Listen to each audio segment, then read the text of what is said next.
उस पर उसकी कनात भी हो, वो राजी भी हो, तो ऐसे शख्स पर अल्लाह तबारक व तआला की खास रहमत नाजिल होती है, जिस बंदे के अंदर ये सलाहियतें पाई जाएं। हम देखते हैं कि इस जमाने में सादगी, आजी और कनात वाला पहलू खासा मुश्किल होता चला जा रहा है। कोई भी बरादरी हो, कोई भी कबीला हो, कोई भी इलाका हो, लोगों को अपना आप दिखाने का बहुत शौक होता जा रहा है। मैं भी हूं, मुझे भी मानो, मेरी भी सुनो और मेरी भी तारीफ करो, मेरी तरफ भी तवज्जो करो, ये माहौल बन गया है। अगर आप सादगी वाले नहीं होंगे तो फिर आपने कुछ चीजें उधार की ओढ़ी होंगी जो असल ने, सादगी जो होती है वो असल होती है, असल रूप होता है आदमी का। अगर आपके अंदर सादगी नहीं होगी तो फिर आपने कुछ चीजें ऐसी अपने ऊपर लागू कर रखी होंगी जो आपका असल नहीं। तो जब आदमी असल से हटता है तो बेसुकून होता है। अल्लाह तबारक व तआला ने मुंह में दांत बनाए हैं तो ये असल है। इनके अंदर धागे के बराबर भी कोई चीज चली जाए तो वो बेचैन कर देती है, क्योंकि वो असल नहीं होती। तो जब आप सादगी में रहेंगे तो असल जगह पे रहेंगे, असल जगह पे, फिर आप तकलीफ में मुब्तला नहीं होंगे।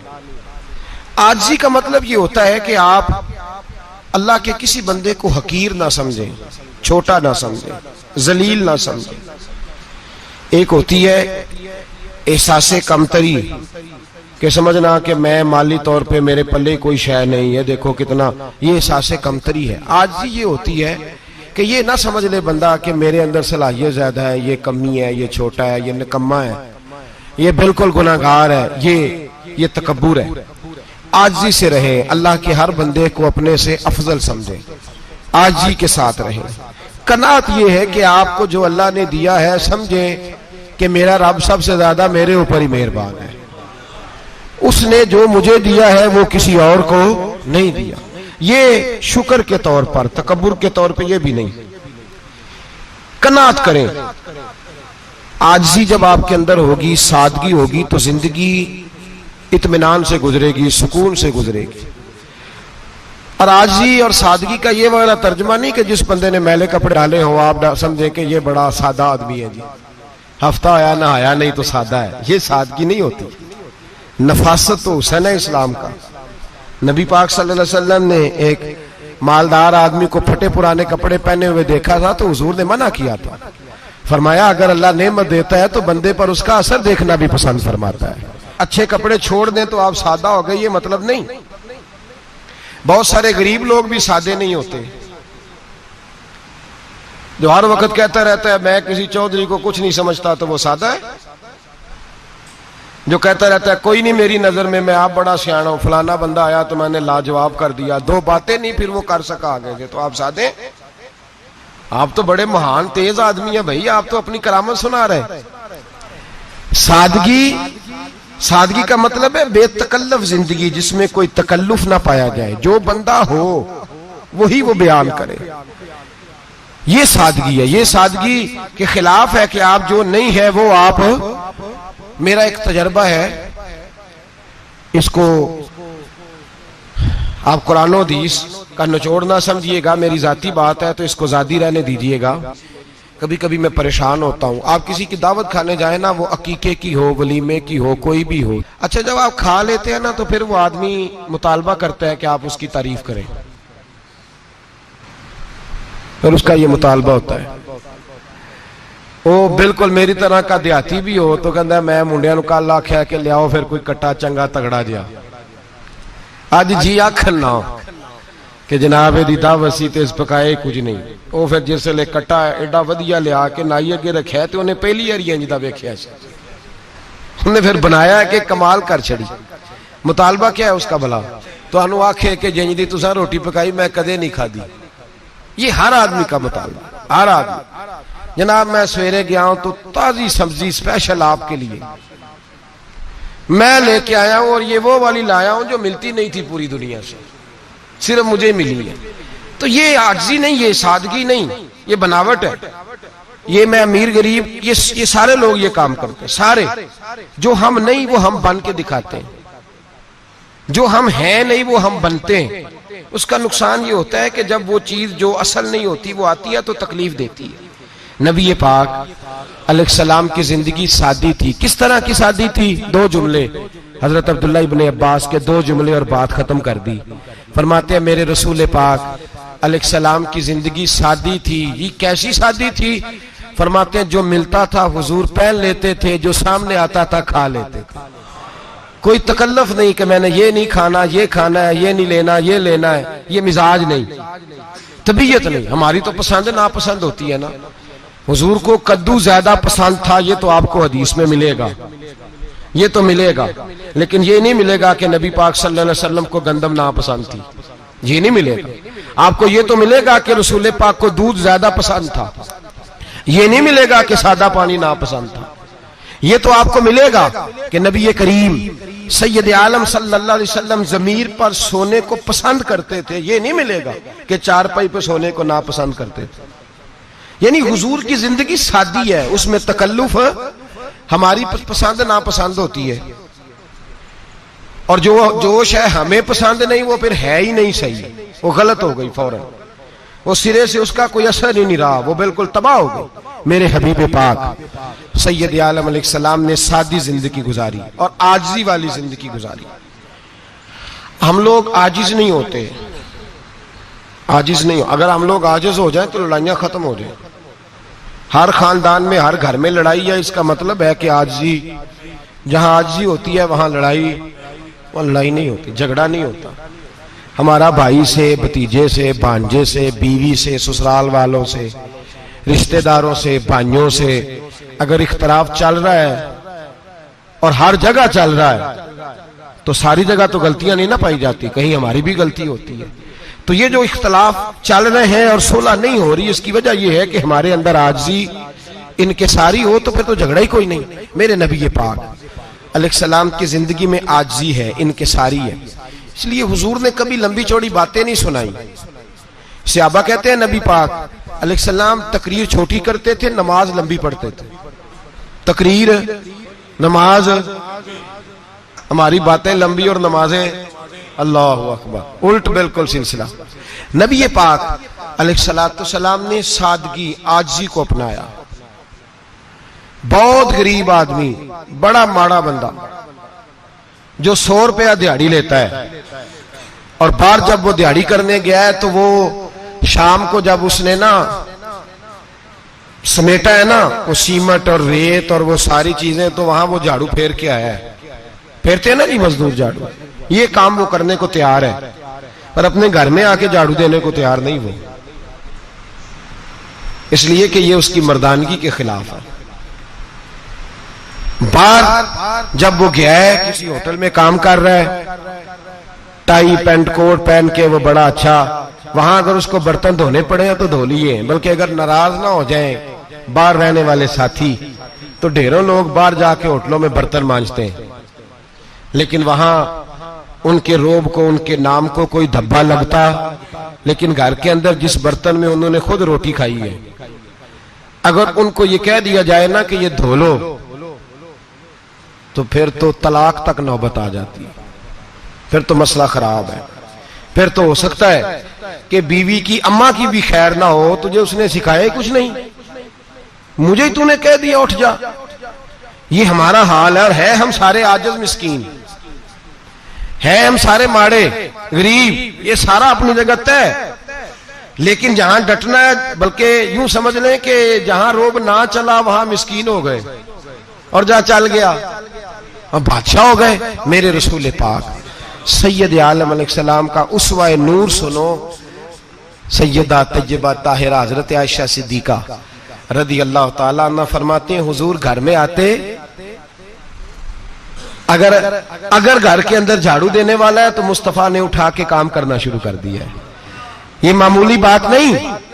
अगर हजरत फातिमा ज़हरा की चक्की पीसने के लिए फरिश्ते आ सकते हैं, तो रसूल पाक के घर का काम करने के लिए भी आ सकते हैं, आ सकते हैं। लेकिन मेरे नबी पाक सल्लल्लाहु अलैहि वसल्लम घर में अपने कपड़े धो लेते, फट जाते, तो हुजूर सी लेते।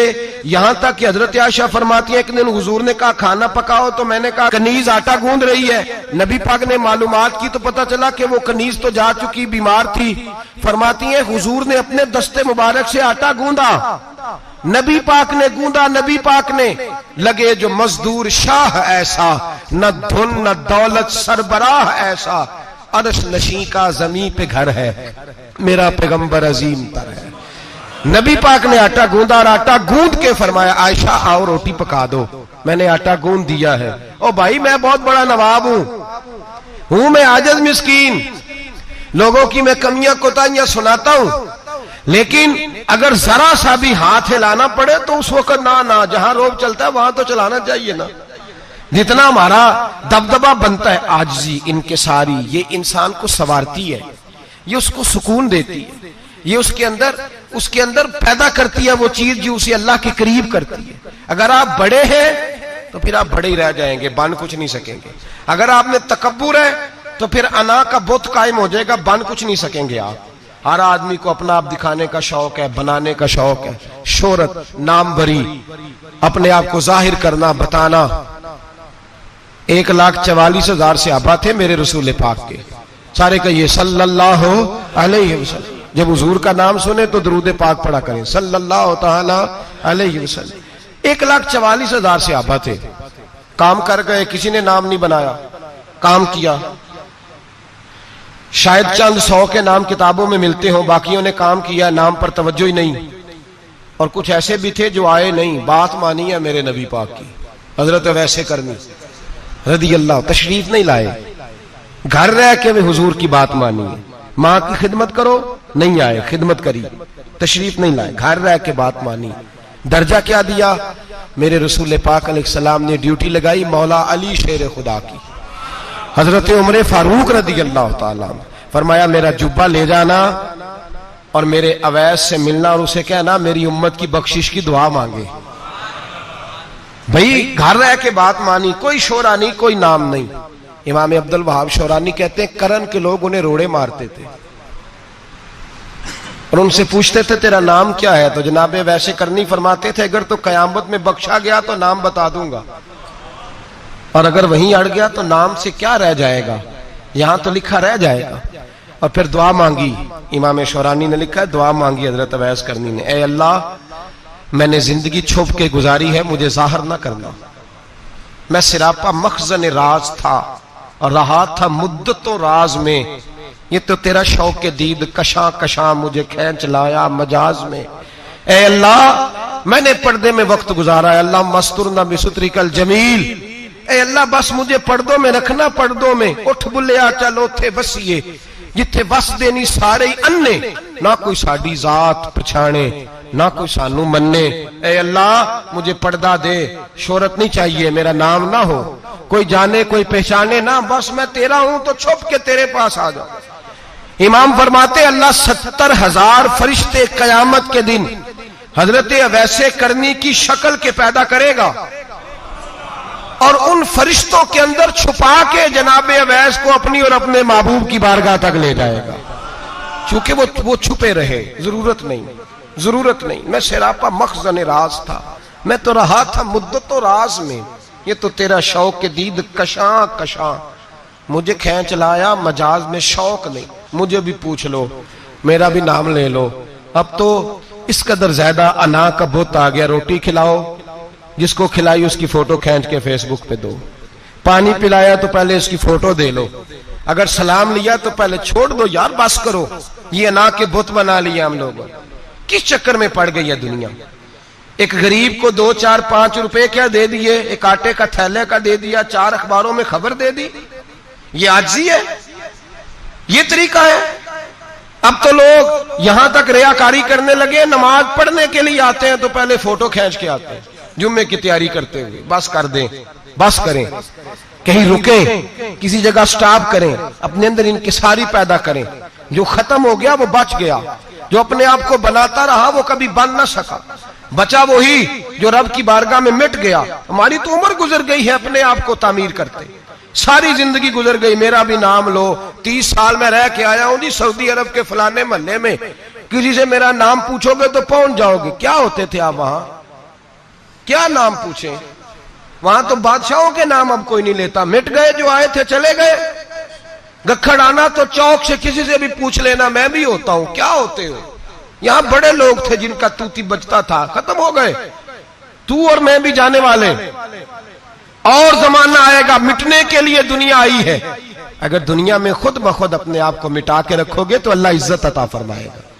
हम तो इतना खड़े हुए हैं कि बहनों से, भाइयों से, ससुराल से, रिश्तेदारों से कट गए हैं बिल्कुल, इसलिए कि बुत नहीं टूट रहा अंदर का। मेरे नबी पाक सैयद आलम अलैहिस्सलाम के गुलाम बड़ा कुछ थे, पर उनकी जुबानों पे कभी कुछ होने का जिक्र नहीं आया। बड़ा कुछ थे वो, बड़ा कुछ थे। हजरत अबू बकर सिद्दीक रदी अल्लाह, बड़ा कुछ थे ना, क्या बात थी। मेरे मुस्तफा करीम सैयद आलम सल्लल्लाहु अलैहि वसल्लम ने फरमाया, अबू बकर मेरा वो खलील है कि दुनिया में भी मेरा सज्जन है, कयामत में भी मेरा दोस्त होगा, दुनिया और आखिरत में। वही अबू बकर है। मोहल्ले में 7 गरीब बच्चियां रहती हैं, वो कहती हैं हमारी बकरियां, बाप फौत हो गया, बकरियों का दूध धो दो। तो अबू बकर सिद्दीक बकरियों का दूध धोने चले जाते हैं, उनके घर का काम काज करके आते हैं। सैयदना उमर फारूक, मेरे नबी पाक अलैहिस्सलाम ने फरमाया, फरिश्ते 950 साल मेरे उम्र की शान बयान करें तो खत्म नहीं हो सकती। इतना बड़ा शख्स उमर फारूक, इतना बड़ा आदमी। एक दिन ऐलान किया उमर फारूक ने, लोगों मस्जिद में आओ, बात करनी है। अमीरुल मोमिनीन का पैगाम है, सारे मस्जिद में आ जाए। खचाखच मस्जिद नबी सहाबा से भर गई, और ऐसा जब ऐलान होता था तो सहाबा दौड़ के आते थे। शायद को जंग है, शायद किसी ने हमला कर दिया है, शायद कोई नई बात है, दौड़े आए लोग। मस्जिद नबी खचाखच भर गई। सैयदना फारूक आजम रदी अल्लाह तआला अन्हु मिंबर पे बैठे। हजरत अब्दुर्रहमान इब्ने औफ रदी अल्लाह तआला अन्हु फरमाते हैं कि सहाबा तजस्सुस के देख रहे हैं कि पता नहीं किसी तरफ से पैगाम नहीं आ गया, कोई काफिर हमला नहीं करने लगा, अल्लाह जाने क्या हुआ है, बड़ी परेशानी है। उमर बैठे, अल्लाह की हम्द की, नबी पाक सल्लल्लाहु अलैहि वसल्लम पर दुरूद पढ़ा, और फिर उमर फारूक बोले, फरमाने लगे, मैं जब मक्के में रहता था ना तो कभी घर में कहत आ जाता था, कभी कहत आता था घर में, बकरियों के दूध खुश्क हो जाते थे, गंदम नहीं मिलती थी, पानी नहीं होता था। तो फरमाया मेरी अम्मा मुझे खाला के घर भेज देती थी। कबीला बनु मखजूम, उस कबीले में मेरी खाला की शादी हुई थी, तो वो मालदार लोग थे, उनके पास ज्यादा बकरियां, ज्यादा ऊंट, ज्यादा गायें, ज्यादा खेत थे। हजरत उमर फारूक फरमाने लगे, मैं उनके घर जाता तो मेरे खालू समझ जाते कि उमर को इसलिए भेजा गया है कि कहत आ गया है। फरमाते हैं वो मुझे सवेरे बकरियां चराने ले जाते, शाम तक मैं उनकी बकरियां चराता। अमीरुल मोमिनीन उमर, एक तरफ मसला यह है कि कैसर और किसरा की दीवारें हिल रही हैं उमर के नारों से, और इधर उमर मिंबर पे बैठ के खुतबे दे रहे हैं। फरमाते मैं बकरियां चराता, शाम तक खाला के घर जाके मजदूरी करता, और फरमाते शाम होती तो एक मुट्ठी किशमिश मुझे देते वो। आप फरमाते मैं बड़े कद वाला था, एक मुट्ठी किशमिश मिलती है, कभी एक मुट्ठी खजूरें, मैं शाम को खा के सो जाता। कई महीने यूं ही गुजरते तो मेरी अम्मा का पैगाम आता कि हालात सही हो गया, मेरे बेटे को भेज दो। ये बात कही, हजरत उमर रोने लगे, और फिर कहने लगे अब वो वक्त आया है कि लोग मुझे अमीरुल मोमिनीन उमर कह के पुकारते हैं। बस ये 2 बातें की। उमर ने कहा चलो जोहर का वक्त हो गया, अजान पढ़ो, उठो, नमाज पढ़े, उठो। अजान हुई, इकामत हुई, जनाब उमर ने नमाज पढ़ाई, लोग चले गए। तो सैयदना अब्दुर्रहमान इब्ने औफ जराना था जनाब उमर से, बाजू पकड़ के कहने लगे उमर सियाना बंदा यार, तू ये 2 बातें सुनाने के लिए इतना मजमा इकट्ठा किया था, ये 2 बातें कहने के लिए कि मैं खाला के घर जाके मजदूरी करता था तो एक मुट्ठी किशमिश मिलती थी, एक मुट्ठी खजूरें, ये कहने के लिए कि मैं बकरियां चराया करता था। तो हजरत उमर फारूक रदी अल्लाह तआला अन्हु फिर रोए, फिर आंखों में आंसू आए। कहने लगे अब्दुर्रहमान, आज ना मिस्र शाम से कुछ लोग आए थे, और वो बता रहे थे कि उमर तेरा डंका वहां भी बड़ा बजता है। वो मुझे कह रहे थे तेरे नाम के वहां भी बड़े दबदबे हैं, बड़े तज़किरे हैं। तो मेरा नफ्स मुझे कह रहा था उमर देखा तू यहां बैठा है और वहां तेरे नाम का शोर हो रहा है, मुझे इसने बड़ा किया है। तो मैंने आज मुस्तफा के सारे गुलाम इकट्ठे करके अपनी औकात बता दी है। मैंने अपनी औकात बताई है कि मैं कुछ नहीं, कोई शय नहीं, कोई चीज ही नहीं, असी किसी दे कुछ नहीं जे लगदे, ना कोई साडा दर्दी। मैंने बताया है कि मैं तो किसी के बकरियां चरा के एक मुट्ठी किशमिश लेके गुजारा किया करता था। गुजारा मुझे मेरे कुछ साथी ना ले गए गुजरांवाला सर्दियों के मौसम में, मुझे कहने लगे स्वेटर पसंद कर ले अपनी मर्जी का। तो मैंने कहा यार मुझे तो वही मजा आता है जो मेरी अम्मा क्रोशिये से बनाया करती थी। वो पहले अब्बा पहनते थे, फिर वही स्वेटर बड़ा भाई पहनता था, फिर हमारे खाते में आ गया। और फिर उसकी तारीफें होती थी गुर्बत छुपाने के लिए, उसकी तारीफें होती थी, बड़ी मेहनत से बना है जी, क्या बात है, बड़ा गर्म है, तो अब छोटे भाई को दे दिया जाए। हमने कहा वही जमाना देखा है, वही रंग देखा हुआ है और उस पर फख्र है। अब तो लोग जब कुछ हो जाता है ना, 2-4 लोग जानने लगते हैं तो लोग फटाफट दावा कर देते हैं खानदानी रईस आजम हूं, बड़ी बात है। ऐसी कोई बात नहीं। जिसको अपना आप याद रहता है उसे खुदा भी याद रहता है, जिसे अपना आप याद रहता है उसे रसूलुल्लाह भी याद रहते हैं, जिसे अपना आप याद रहता है उसकी नजर में दूसरे लोग भी कुछ होते हैं। मैं उम्रे के लिए, हज के लिए जाता रहता हूं, रब मुझे अपने फजल से बुला लेता है। तो मैं एयरपोर्ट से नीचे उतरा तो एक साहब मेरे जानने वाले थे, दौड़ के आए और मुझे कहने लगे क्या बात है, सुना है इस दफा आप सऊदी एयरलाइन से आए, सीधा मदीना शरीफ आए, क्या बात है आपकी। और मैंने कहा साहब छोड़ दें, मैं भी जब पहली दफा आया था तो मैं भी बड़ा घूर घूर के एयरपोर्ट देखता था, मैंने कभी देखा जो नहीं था, मैं बड़ा घूर घूर के देखता था। कोई ऐसी बात नहीं है, ये निजाम कुदरत है, बादशाह के फैसले हैं, वो जब चाहता है जिस तरह के चाहता है फैसले फरमा लेता है। तो ये उसके फैसलों की बात है। हम लोग ना जिस हैसियत पे होते हैं वहीं रह जाते हैं, पिछली बात भूल जाते हैं। इसलिए हम चाहते हैं जो भी हमें मिले झुक के मिले, जो भी आए, और ये मेरा आपका सबका मुश्तरका मामला है। मेरे नबी पाक सल्लल्लाहु ताला अलैहि वसल्लम ने सहाबा से पूछा तुम्हें बताऊं जन्नत के बादशाह कौन होंगे? जन्नत के आम लोग नहीं, जन्नत के, बोलिएगा जरा, जन्नत के अल्लाह बादशाह। जन्नत में तो जाना बड़ी बात है, हुजूर जन्नत का भी बादशाह। इब्ने माजा में लफ्ज है, तुम्हें पता है जन्नत के बादशाह कौन होंगे? तो मेरे मुस्तफा करीम सल्लल्लाहु ताला अलैहि वसल्लम के गुलामों ने कहा हुजूर हमें नहीं पता। तो हुजूर ने फरमाया जन्नत के बादशाह वो लोग होंगे जिन्हें दुनिया में कोई भी नहीं जानता था, जिनके कपड़े सादे होते थे, जो गरीब लोग होते थे, जो सिफारिश करते थे तो उनकी कबूल कोई नहीं करता था, जो किसी के साथ जाते थे तो उनको मानता कोई नहीं था, वो जन्नत के बादशाह होंगे, बादशाह। और फरमाया क़यामत के दिन जब लोग उन्हें देखेंगे तो उन पर फख्र करेंगे, रश्क करेंगे, कहेंगे क्या बात है तुम्हारी। यहां तो शौक ही बड़ा है, गरीबों ने भी पोस्टर बनाए हुए हैं, डाकुओं, लुटेरों, चोरों की तस्वीरों के साथ लगवाए हुए, अपने आप को बड़ा करने के लिए। आजी इख्तियार करें, आजी इख्तियार करें, अपने आप को मिटाने की कोशिश करें। रब करीम के बंदे आगे बढ़ बढ़ के अपना आप दिखाते नहीं, बड़ा शौक है, पहले फोटो खिंचा लो, बाकी बातें बाद में होंगी, पहले वीडियो बना लो, बाकी कुछ और बाद में होगा।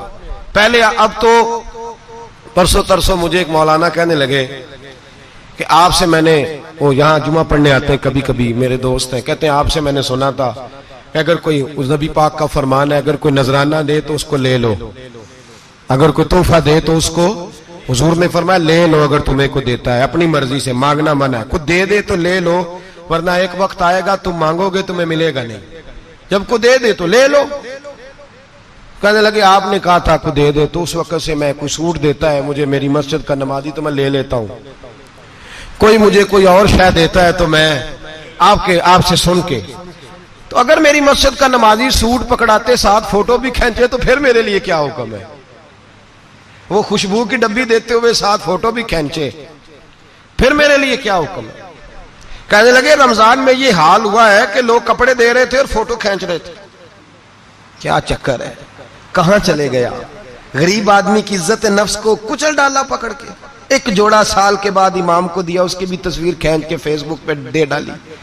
ये हमारी आजिज़ी है, ये हमारा प्यार है, ये हमारा अंदाज है। भाई ये हम गलत रास्ते पे, गलत डगर पे चल निकले, हमें वापस आना पड़ेगा। मेरे नबी पाक अलैहिस्सलाम ने आजिज़ी को पसंद किया, हुजूर शोहरत से, नामवरी से दूर रहते। नबी पाक अलैहिस्सलाम ने आजिज़ी, इनकिसारी, और सादगी और कनात इनको अपना के रखा, सीने से लगा के। ये नहीं कि माल नहीं आया, बहरीन से लाखों दिनार आए हुजूर के जमाना ज़ाहिरी में, तबूक के बाद फतूहात हुई तो लाखों दिनार आए, लेकिन हजरत आयशा कहती है हमारे घर में 4 दिन के बाद ही रोटी पकी है, हमने एक वक्त ही खाना खाया।